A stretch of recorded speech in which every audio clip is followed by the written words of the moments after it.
Amy, I really appreciate you spending the time with the audience here and myself. I tell people all the time, I just absolutely adore you. My wife and I can't get enough of you. We're just like, oh my gosh, we love ourselves from Amy. She's just awesome. Yeah. And we kind of have a similar background in that we were both with Keller Williams, wonderful company, good experience, etc. I was never a team leader, but I was a recruiter of the year out of the most profitable office in the world at the time as an agent. I love it. But I believed in profit share and having additional income streams and eventually getting off the transactional treadmill if I could. Yeah. Didn't really work out with that system. I don't know that there was enough for me to be able to do it. Sure. But when I saw EXP, it just, rung my bell, so to speak. I went, oh my gosh, this is quite a significant difference in regards to that additional income streams and then ownership, right? Mm-hmm. But you were a very successful Keller Williams team leader. Setting records and things of that nature. Tell them a little perspective, if you wouldn't, tell them a little bit about what you did. Okay. Yeah, so I was with Keller Williams for 8 years total. The last 3 years I was a team leader. And the final year and a half, I was at an office that had somewhere around 400 agents. And, in the year that I was there, I was in the top 10 for Keller Williams team leaders. Wow. So recruited over 200 gross agents. Oh my gosh. Exactly. So, so I have a real passion for that. I love to see the hope for agents. I love relationships. I love business planning. So had a really successful career at Keller Williams. Mm-hmm. And, same as you, like I was approached by EXP, actually got reverse recruited from an EXP agent. Yeah, it was an interesting story. Kind of knew that was going to happen. My assistant team leader sent out like a campaign to all of the EXP agents in North Carolina. Interesting. And I was like, what did you do? I was like, what did you do? I was like, I'm going to get reverse recruited. So sure enough, I did. And one person showed up in my inbox that he was like, I'd love to meet with you. And there was something intriguing about it. So I decided to go sit down and have some coffee and listen without my conditioned thinking, like being a little bit more open to it. Tough to do. It was very tough to do. Good for you. Yeah, I did. But I did. I decided, it can't hurt. I'll meet this guy. He seems respectable. He wasn't salesy. So I was like, I'll see what they're doing, and then I can recruit against that. So that was the plan. So yeah. So I just wanted to be a little more open with him. So I did. Yeah. Okay. And so what was the, as you're having this coffee, this meeting, give us a little inside scoop of what's going on internally with Amy during that. So I was really resistant, and he says, I have a mean poker face. He's like, I had no idea. Like you had like very little emotion. I was really like processing, and I was thinking to myself, wow. Really? Because I really did believe KW to be the superior model. I came over, I loved the education and the training that they were talking about when I was in real estate pre-licensing class. I loved all that. I loved the people, and, the opportunities that I got there. And I really wrapped my arms around profit share. Mm-hmm. And so I found out as an agent, I was on the growth committee, and I found out I was a natural attractor. And so I really leaned into that. And so as I'm talking to agents, I'm giving them, my experience and my background and all that's, available to them, the opportunity. And when Rich, sat across from me and said, showed me all the opportunities for EXP and really showed me the model in a way that I hadn't really seen it and understood it. I had, like I said, conditioned thinking through what KW had taught me about EXP. When I put that aside and really listened, I knew I was no longer with the best model. When I saw the difference between rev share and profit share, and then the stock that you can earn. So it just, to me, when I went back and I sat at my desk with a potential agent across from me, I no longer felt like I was at the best model. So I didn't feel like I was my true authentic self. Wow. And so that burdened me. And I was like, so I kept like thinking about EXP. I wasn't quite ready because, as you know, team leaders have a salary. Right. I was no longer in production. So I remember when the Rich sat across from me and he showed me what he was making in a month from rev share. And I was like, but don't you think you're an anomaly? And he said, don't you think you are? And he's like, look at what you've done. And I was like, wow. So I knew at that point, like, yes, I can do this, but I wasn't sure how long it would take. And, I had, we've depended on my income in my household. Okay. And so I had to figure out how to bridge the gap. Right. And I think now there's some opportunities for that, but then there wasn't, so much. Yeah. So a lot has happened in the last 2 years It really has. to change. Yeah. And, outside of the box thinking and really, people being in my type of position and looking for the opportunity, we've been able to do some workarounds. And so that's amazing, because for me, I just had to sit and think like, how can I do this? Am I ready to make that jump? And, so I literally started saving like every little penny and trying to cut back. Like, I got to cut the fat, like off the expenses. Wow. But then an opportunity came up. But yes, I saw it. I wanted it, and I was just trying to figure out how to get it. But I basically had to tell Rich, like, thanks for thinking about me, but I need some time, but thank you. But those 4 months that I was thinking about it, it was painful to tell that agent that they were making the best decision, because I no longer thought they were. You didn't feel like you were in integrity or congruent. I did not. Yeah. Yeah. I've had other Sean Murphy. You and him are both executive vice president of growth for all of EXP, which congratulations. Thank It's you. amazing. So proud of you. Thank you. So he was saying the same thing. Yeah. When he saw it, and he finally kind of put his ego aside and put his business hat on, set the, all the bias, and just said, okay, I'm going to look at this with my business hat. Yeah. And just really learn this thing. Yeah. Because there's something they're doing. Why are they growing at 900 to 1,000 agents a week? Not a month, a week. I mean, that's just never been done. Yeah, I can't tell you how many agents that I had to have the discussion with, about EXP. And because I had misinformation, I fed them misinformation, and I was able to save some of them. It was funny because when I moved to EXP, some of those started like, Amy, you talked me out of going to EXP. Like, what has happened? I'm like, well, I was mistaken. Like, come on over now. Yeah. We'll take care of it. I didn't know what I didn't know. Right. Mm-hmm, so once I knew. And they say this all the time, but once you see it, you can't unsee it. And it's so true. I absolutely knew. And when the opportunity came up for a corporate position, that kind of solved my problem with the bridge, the gap in income. Yeah. And I was talking to my husband, and I didn't quite know yet about you guys as far as like your collaboration and the camaraderie and just being amazing people, human beings, and the sharing and the big minds. I wasn't quite sure about that yet, right? I knew the model. I was like, this is definitely going to work, and I know this is where I belong.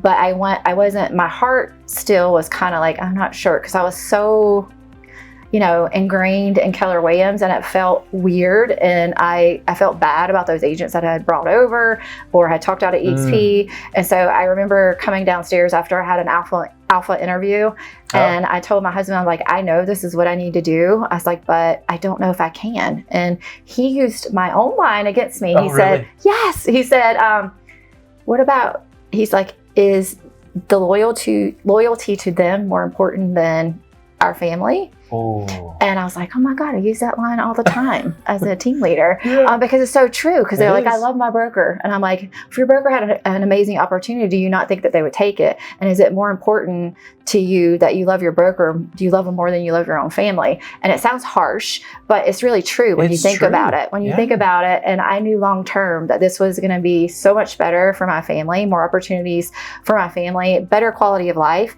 And so it hit me right there, and I was like, yeah, I gotta do it. So coming from your hubby. My hubby. I know, yeah. Right? So I was like, oh yeah, I gotta do it. So it was still hard. Like for the first 2 weeks when I would wake up, I had like little heart palpitations, like, did I do the right thing? Because it just felt like I was out of my skin, my comfortable skin. And when I went to Cabo and I met you guys, it was like a couple of weeks later, I got the opportunity to go there. That's right. You were just come over, and we connected right away. Right away. Yeah. And when the energy that you guys had, and just the passion you had, and you guys are all coming up to me saying, how can I help you? And I was like, I'm supposed to be helping them, and they want to help me.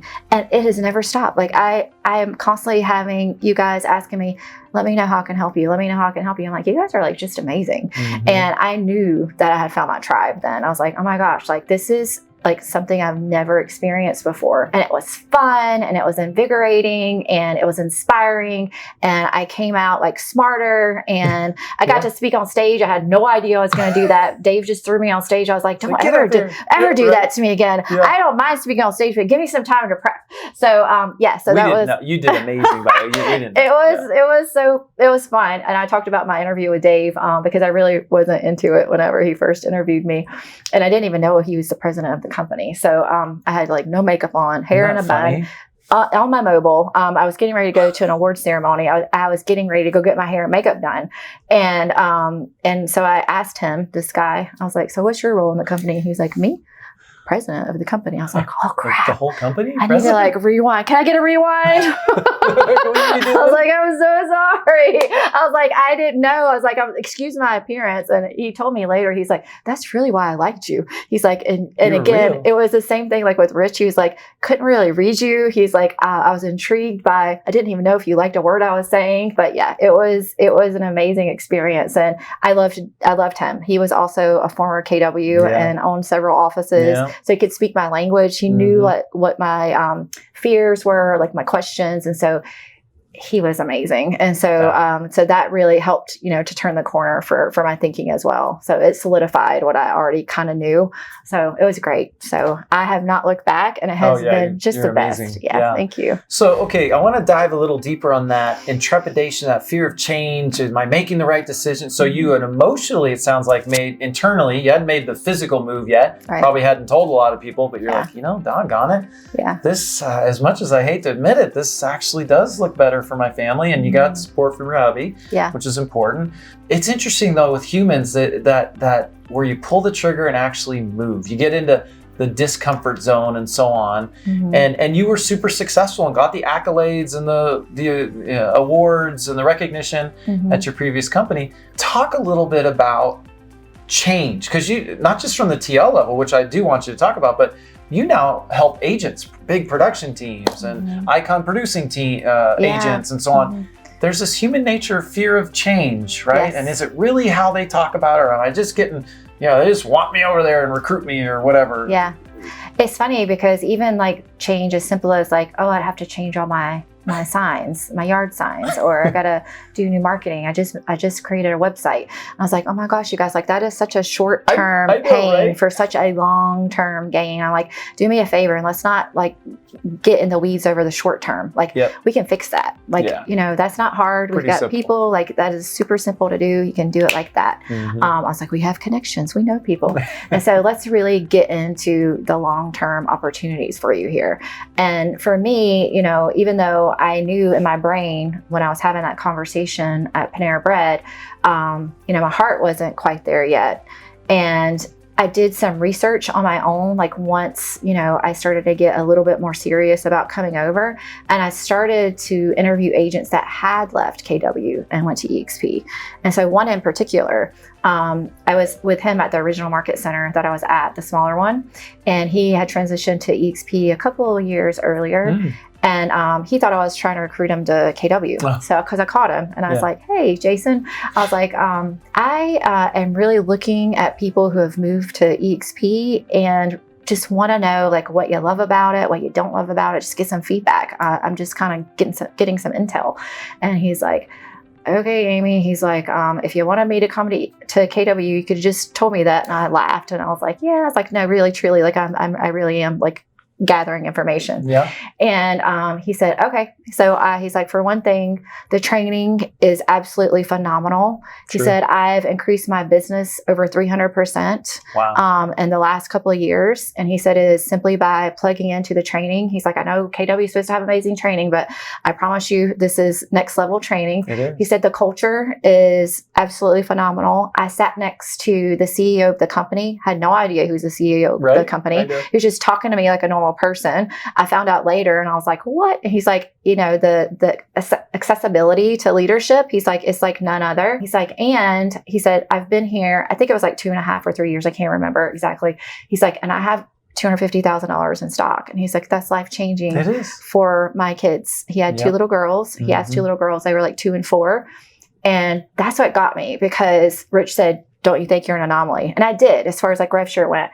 But yeah, I didn't think everyone was. And I have different thoughts about that now, but that was kind of where I was, because I was used to profit share, where I did all the work for everyone. I was just like, just give me a name, I'll work it for you. Just give me a name. Goal line to goal line, you're doing the whole thing. Give me a card. Yeah, I did the whole thing. And so it was like painful to really get someone on board that, you know, that would actually do that. But anyway, I knew that just by doing your real estate business, then you're going to automatically earn stock, and you can opt into, you know, the agent equity. I'm like, that is life changing. It is. Like, no matter if you dip into that third lane or not, that is powerful. And that is something that my agents don't have right now. And that is going to change his kid's life. And I knew right then, I was like, oh my gosh, like, that just says everything I needed to say. Now I know, as far as like that third lane, there's so much organic growth, like with EXP, and people show up in your inbox and they see all that you're doing and they hear the buzz about EXP. They want to know more about it. So you don't even really have to, I mean, if you're purposeful about it, game changer. But even if you're not, like, you're going to organically grow, even if you just a little bit, you know, just reach back out to the people that are reaching back out to you. It's like, get in the game. And if you really want to do it big, then you just have to be purposeful about it. The way, you know, Brent says, he was Friday for like 2 or 3 hours every Friday. And it's just setting that time aside. And you have to think of it. It's not like it's is recruiting, and yet it's not. And I don't think recruiting is a bad word, because, you know, we're sharing and we're trying to, you're blessing people. But that's the thing. Like, you're blessing people. And when you think about how much it's changed your life and your husband's life and your kids' lives, why would you not want everyone to experience that? Yeah. So at least, like, just to get excited about sharing the opportunity and how it's impacted you and other agents around you. And when you do that, it just changes your perception, and it doesn't feel dirty to do it. So I'm like, talk to as many people as you can. Like, let's just change all the lives. So, I know, right? And I tell people, hey, you don't have to take them goal line to goal line. Yeah. You don't have to do it. Just pique interest and pass. There's so many people that you have to to support you and so on. You know? Absolutely. Yeah. Okay, so I want to respect your time. So last question, because you are in a unique position where you see all of these influencers and leaders and so on within, you know, EXP and so forth. And maybe you could speak about, you know, our success line of sponsorship. We got Sheila, you know, Gene Frederick, Sheila Fedgeron, Brent Gove, Randy Bird, Don Yoakum, Tom Daves, myself. Yeah. I mean, it's incredible. I'm biased. I think it's arguably the strongest, most diverse, amazing success team, as I call it, in all of EXP. But I'd love to get your perspective. Yeah, you just named like all my favorite people. I know, right? Yeah, it's like, and I mean, you guys really are like some of my favorites, and just warm and welcoming and givers. So yes, obviously, you know, that is like a strong line of business-minded, giving, opportunity seeking, opportunity giving people.